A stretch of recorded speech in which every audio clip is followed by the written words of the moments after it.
It's been reported, this has been all over the papers actually, that the Prime Minister is considering a cut to inheritance tax, and that's to court voters, create dividing lines between the Tories and the Labour Party.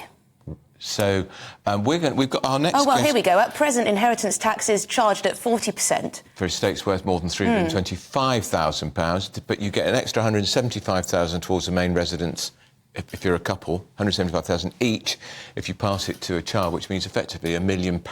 So if you wanted to pass it on to a friend, then you wouldn't get that, allowance. No. A married couple can share their allowance, which means parents can pass on £1 million. Yes, OK, there we go. Jonathan Portis knows all about tax. He's the Professor of Economics and Public Policy at King's College London. Jonathan, morning. I can still remember being at the Tory conference back in 2007, and George Osborne, the Shadow Chancellor, there was huge speculation that Gordon Brown was going to call an early general election. Labour were comfortably ahead in the polls, I'm sure you remember, and he said he was going to dramatically increase the threshold on inheritance tax. The Tories' poll rating soared, Gordon Brown was spooked, there was no election, we know what happened 3 years later. Why is this inheritance tax such a totemic issue for the Tories? I think, there is a view among some people that they should be able, their parents have worked all their lives to save up money and perhaps to buy a house, and that they should be able to pass that on to their children. I think there's also a lot of misconceptions here. Remember, inheritance tax is really for people who are, it's not a tax that's paid by the people who are dying. It's paid by those who are inheriting, and it's only paid on about 4% of all estates. So we are really talking about the wealthiest in our society who are getting this windfall from their parents. And I can sort of understand why people think, well, my parents want to leave for me, why should the state take some of it? But the fact is that inheritance tax is primarily something that means that relatively well-off people don't get something that they didn't earn, that their parents earned. They only get 2/3 of it or a bit more. It hardly seems to me like the priority for tax cuts at the moment, quite frankly. Jonathan, I think that's right in a way. A lot of working people have a huge tax burden, and perhaps a priority for a Conservative government would be to bring that down. But you say 3%, OK, only 3% of families of estates deal with this tax. But isn't that because there's the threat of inheritance tax? So a lot of people try to, move their assets around, sort it before they die. And also 30% of people seem to think they will pay this tax, particularly as assets are growing in value, housing in particular.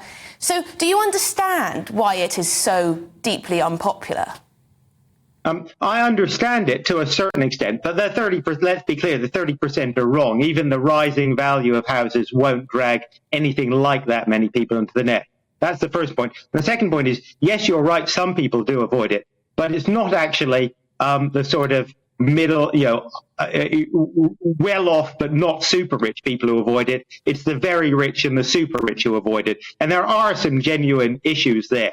It would be better to have a tax which perhaps was slightly less burdensome on some upper middle income earners, but made it considerably harder for people at the top end to avoid paying it mostly or entirely, usually through the use of trusts or other forms of ways that you can quite legally, but in some ways unfairly, avoid the tax.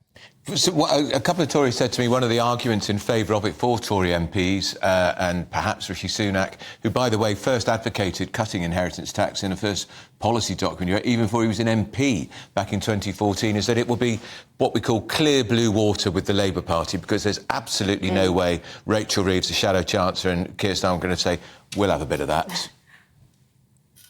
Well, that may be. I mean, I'm not qualified to comment on the politics, but from a purely economic perspective, to take just one example, we have cut per pupil spending on sixth forms by 20% over the last 15 years. Now, the government claims that's because we didn't have enough tax revenue. We couldn't afford to even maintain what we were spending on our young people in schools. The idea that cutting inheritance tax, which will primarily, and let's be clear who it will benefit. It would benefit me, right?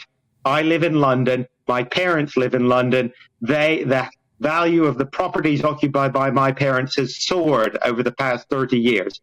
I would get a very substantial benefit from the sorts of cuts that have been proposed. The idea that somebody like me is a higher priority than to properly fund the other thing which Richard Sunak says he wants, which is to teach maths properly in our schools, which I entirely agree with. But you don't do that unless you recruit and pay maths teachers, and we're not doing that at the moment. So it's simply a question of priorities. But hang on, Jonathan, I think, we could talk about priorities, but if you look to other countries, I don't believe Australia has inheritance tax, or a death tax, you could call it.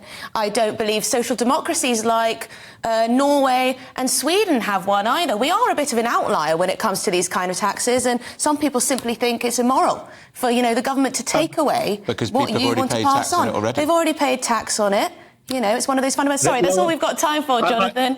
Sorry about that. I just wanted to go over one there. Thank you very much indeed, Jonathan Fortas of the King's College London. And, of course, that is the point they will make if they do it. They will say, how many countries have it? Not many.